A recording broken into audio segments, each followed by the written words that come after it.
他是世界拳坛最恐怖的中国杀手，面对来华挑战的外国世界冠军，不是被他那杀人如麻的重拳打碎有骨，就是被他那要人命的跳膝顶碎下巴，还有他那毫不讲理的腿法，踢得一位又一位世界冠军躺进了医院静养。此人就是被中国观众称为李小龙转世的霍小龙。不仅如此，霍小龙还是霍家第8代传人，血液中流淌着霍元甲的血液，打起架来异常凶猛，并且还是出了名的打架不要命，以犀利的拳脚膝闻名于拳坛。在国际拳坛斩获8连胜之后，则是选择闭关3个月，提升拳脚膝的精准度，以此突破当下所遇到的瓶颈。就在霍小龙刚出关准备打比赛之际，突然杀出来了2位泰国冠军和1位新西兰世界冠军。看来这些家伙都是有备而来。首先出面迎战霍小龙的是来自泰国的萨塔彭，这个家伙同样是一位拳脚膝打法全面的选手，获得过多次世界泰拳锦标赛冠军。就是因为与霍小龙的战术打法比较相似，所以萨塔彭才决定首当其冲来挑战霍小龙，并且还在赛前发誓，一定会在擂台上给霍小龙免费上一课，让霍小龙在中国观众面前丢人现眼。话就不多说了，来让我们欣赏一下霍小龙的精彩表现。请长按3秒点赞。比赛开始，比霍小龙大3岁的萨塔彭率先开始逼近霍小龙。然而3个月没打比赛的霍小龙需要一定的时间来适应比赛环境和比赛节奏，毕竟在这3个月当中，霍小龙吃了不少的苦头。拳脚膝精准度提升之后的霍小龙变得非常稳健，并没有因为萨塔彭的步伐逼近而发起一波接一波的猛攻。反观萨塔彭一直在实施小动作试探霍小龙，看来霍小龙不发威，萨塔彭真以为霍小龙是一只小病猫。这个呢，就像我们比如说我们中华的传统武术啊，这种精神和技法在血脉当中一脉相承。是的，这是一种常年训练的习惯，非常难改。哦，腿换拳，再一次腿法抱摔啊，不会被计入比赛判定依据的。上来之后，2个人打的这个硬度非常强啊。对，特别是霍小龙的这个对手是啊。萨塔彭这个中段，霍小龙被拳迷粉丝称为霍小龙的转世，并且还是霍家第8代传人，对待外国人的态度必然是强硬的。反观萨塔彭最擅长的就是腿法和膝法的运用，时时刻刻都在威胁着霍小龙。然而霍小龙又不是被吓唬大的，岂会轻易被萨塔彭所恐吓住？多次的接腿摔也是让萨塔彭意识到了危险，让你的节奏起来。对，漂亮，后手拳。这个萨塔彭摔了3次了，虽然不会被计入比赛依据，但是他出腿就会有忌惮。对，跳膝，跳膝，这也是霍小龙的这个现在代表技法。后照亮，右摆，左右摆拳，跳膝，连续跳膝，把萨塔彭挤到了这个绳圈的位置。哎，上勾顶膝，再一次后手塞，晃，逃出来了，有点晃了。这个是个好机会，一定要持续给他。第1回合才刚刚过去一半，霍小龙就完全掌控了比赛节奏，拿着重拳就开始狂轰滥炸，其中还有腿法和膝法的加持，这就让萨塔彭有点力不从心，顶不住霍小龙攻击的同时，连防守反击无法正常实施。不管萨塔彭实施任何进攻动作，都无法逃脱霍小龙的法眼，总能在第一时间进行侦破，并对萨塔彭实施针对性攻击。还有40秒，萨塔彭想要把这个节奏稳下来，我们开始搂爆了，因为照这个打下去肯定是不行的。对，已经受到了比较多的重击，连续的后腿扫踢，漂亮。所以刚才呢，我们的镜头还专门给到了这个霍小龙的这个短裤学无止境，非常谦虚的一个态度，非常不错。我们看到萨塔彭刚才出现了泰拳选手里边比较好的技法，哇，右摆左直，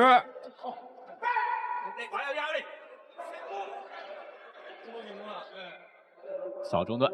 哎，霍小龙到了第2回合的霍小龙继续给萨塔彭施加压力，连续的腿法衔接腿法打得萨塔彭难以抵抗。别看此时的霍小龙是在擂台上晃来晃去，其实是在寻找合适的进攻机会。反观萨塔彭对此一点办法都没有，只能拿出最后的杀手锏来与霍小龙展开对抗。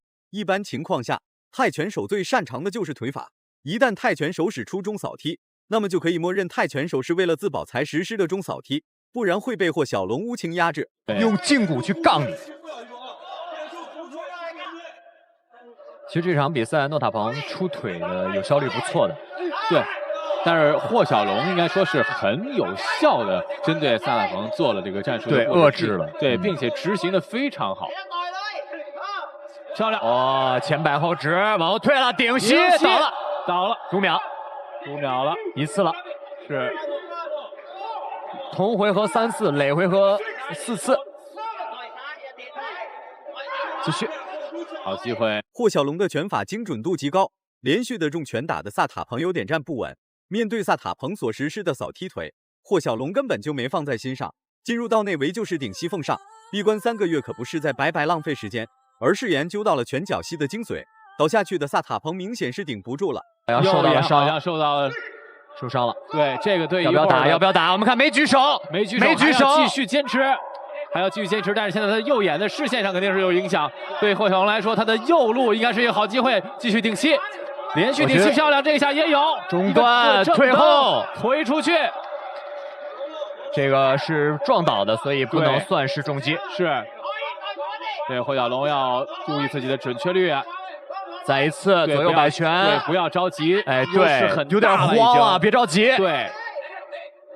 混乱的拳法进攻已经干扰到了萨塔彭。根本无法与霍小龙展开正常对抗。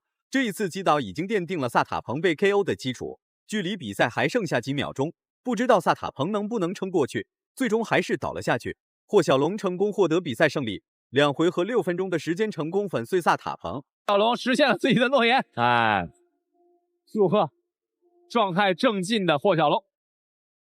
正好相反，他的第一腿是重腿，是第二腿是轻腿，这也是泰拳手比较少用的技术。对，但是这一回合呢，应该说霍小龙整个打的从技术上到气势上都非常的好，这个把硬度压住。别以为与霍小龙战术打法相似就可以与霍小龙一决高下，在霍小龙面前，这些外国选手全部都是不堪一击。毕竟是霍家第8代传人，血脉中流淌的血液就可以吓退众多来华挑战的老外。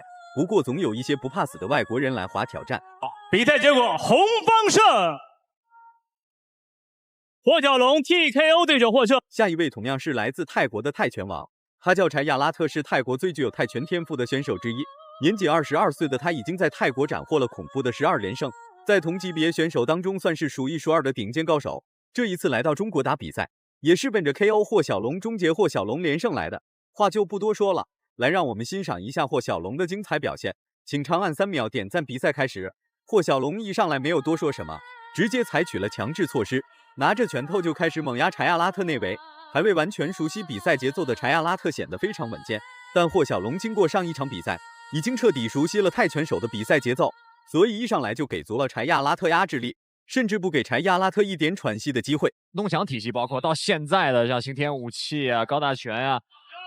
我觉得总结起来就是利用快进快出的方法，高密度的拳法击破泰拳手的严守防御。是，哎，果然是扫踢哇！但是泰拳也是一直在进化的。对，之前的那种每打一下我要停一下，每打一下停一下的泰拳手，对于像这种22岁的选手来说，已经成为过去了。对。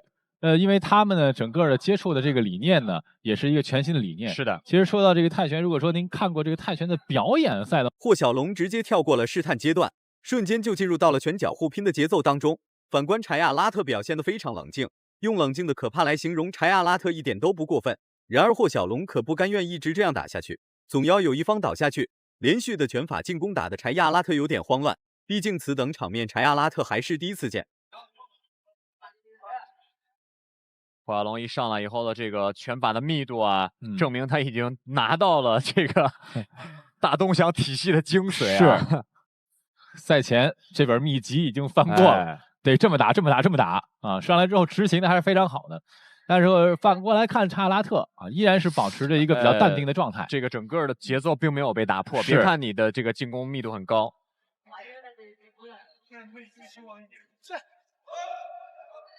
而且呢，还有这个加上很多柴亚拉特不愧是来自泰国的选手，打起架来就是硬，根本不在怕的。面对霍小龙所实施的所有进攻招式与动作，柴亚拉特都能在第一时间进行防守。殊不知，这才只是霍小龙的开胃小菜，好戏还在后头呢。表演给观众看的嘛，对，他有这方面的属性是。但是最起码从现在来看，查拉特的还是在自己的这个自成体系的一个状态里头。霍小龙并没有很有效的打破对方的状态。手跳膝，跳膝漂亮，扫踢跳好回来。查拉特的攻 ，ready 现在呢，第2回合上来之后呢，我们看霍小龙有没有更多的新的变化。说实话，霍小龙虽然的密度比较高，但并第2回合开始了，霍小龙果断增强了进攻攻势，在连续的拳法压制下，腿法和膝法都在静静等候一个机会。反观柴亚拉特继续控制着距离，根本不给霍小龙实施拳法进攻的机会。然而霍小龙本来就没打算一直用拳法来攻击柴亚拉特，然后利用规则要求我可以接腿以后进行一次进攻。是。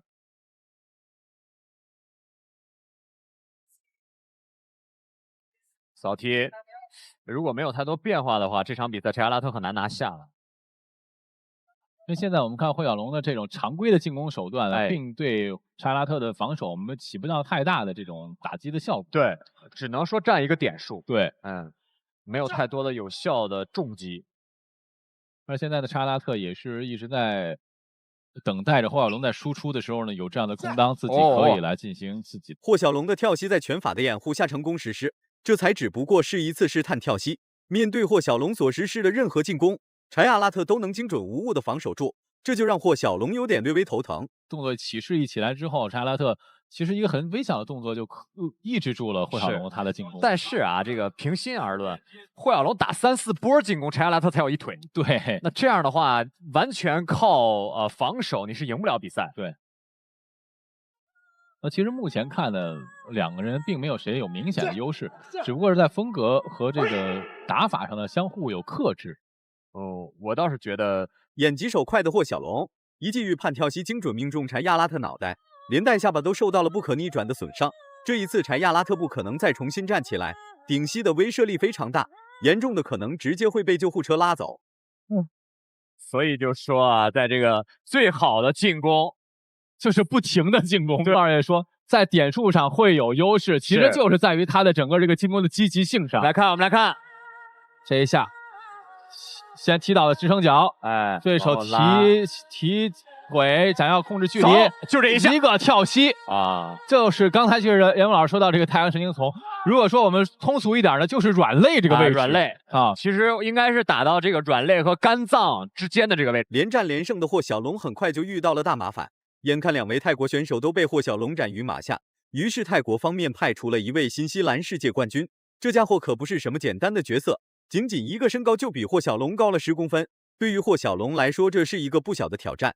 话就不多说了，来让我们欣赏一下霍小龙的精彩表现。请长按3秒点赞。比赛开始，霍家人历经这么多代，从来就没有怂过任何人，更别说是一个来华挑战的外国人。就算是比霍小龙高了20公分，霍小龙也是照打不误。此战关乎到霍小龙能否成为4厨量级排名第一。25，而且在上一场比赛是负给了王俊光啊。那么在这场比赛里，多米尼克说，这个霍小龙是来自于王俊光家乡的这个选手，我一定会用自己的表现来证明。这是可以的。而且其实刚才我们在说，霍小龙在这场比赛之前呢，这个对自己呢是充满了信心和期待。哎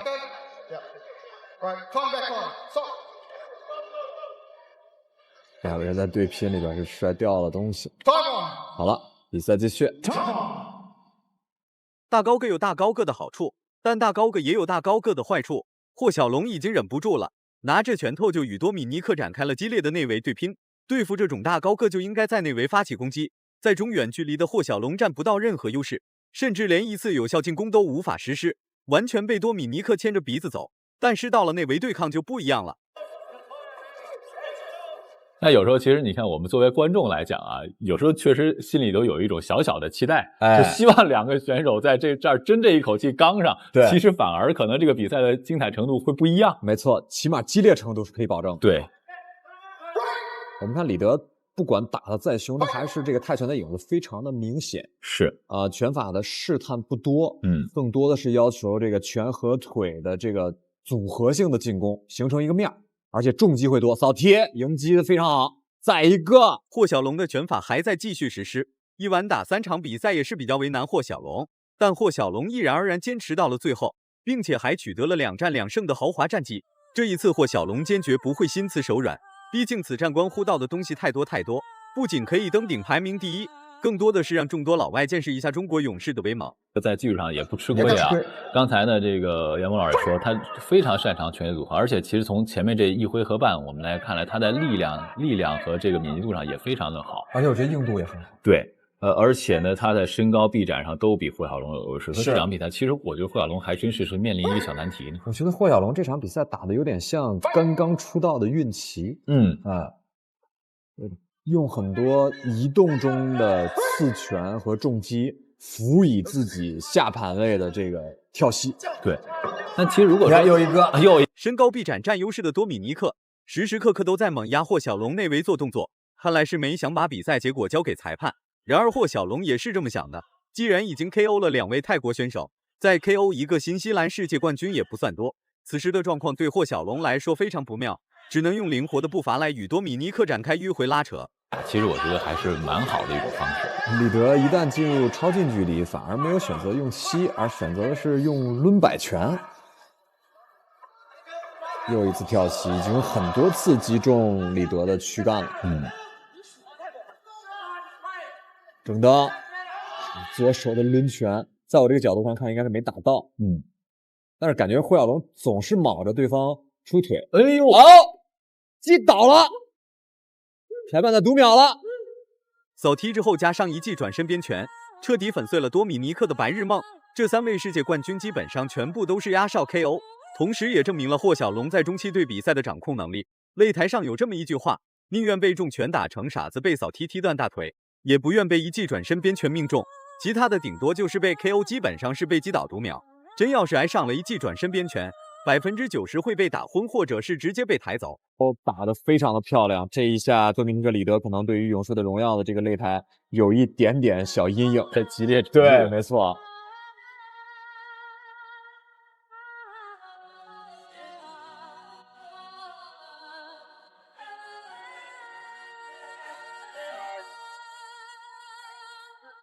还是留有这个余地，在这个最终霍小龙一晚 KO 了3位世界冠军，成功让众多外国冠军感受到了危机。闭关3个月的霍小龙给大家呈现了非常精彩的3场比赛，也让很多人见识到了霍元甲后代的勇猛。如果满分是100分的话，你会给霍小龙打几分？视频到这就结束了，咱们下期不见不散。